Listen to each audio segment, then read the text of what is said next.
Le vieux curé avançait lentement, son bâton à la main. Instinctivement, je reculai, me sentant presque coupable d'être témoin de cette scène. Autour de lui, des voix diverses pressaient des questions. « Pourquoi avez-vous frappé cet homme » Le curé répliqua d'un ton calme, tandis que le maire s'empressa d'approcher. « Celui-ci m'a insulté dans l'église. J'ai seulement voulu le retenir. » On avait amené le blessé, appuyé sur une canne. Sa voix était rude, sa jambe inclinée montrait une blessure profonde. Tout paraissait irréel. Je regardais la scène machinalement, sans comprendre. Le curé parla avec une précision précise, mais son regard restait vaguement perdu. « Ce n'est pas la colère, c'est l'instinct qui m'a poussé. » Le silence gelé glaça la salle. Personne n'osait obéir à la voix du juge. Je sentais les cœurs troublés, les regards dérobés.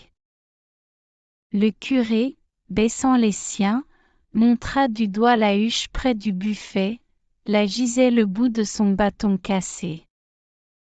Derrière le lambrequin, la femme du blessé pleurait, déshabillée de tout espoir. Sa respiration étouffée retentissait dans le silence. Le maire semblait craindre la suite, et moi, je n'osais plus parler.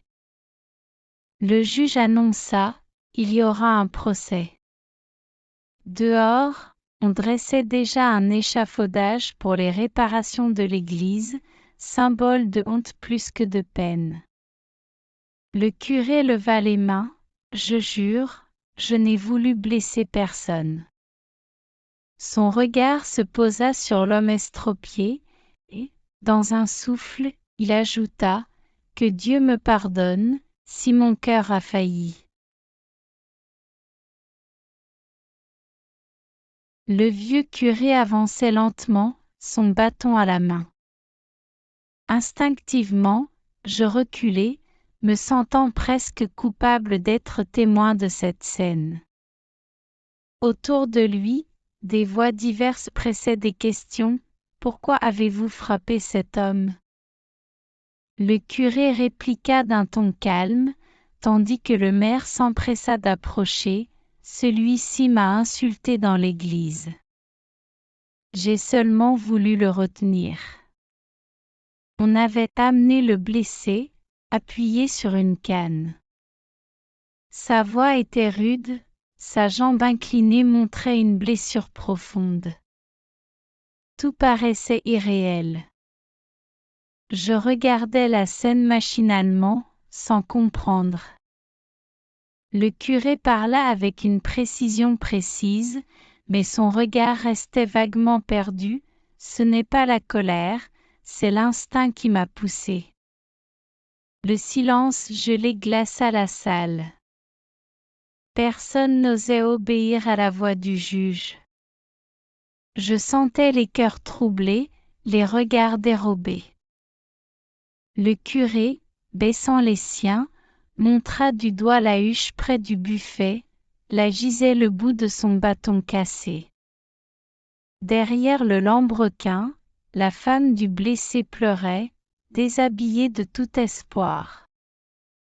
Sa respiration étouffée retentissait dans le silence. Le maire semblait craindre la suite, et moi, je n'osais plus parler.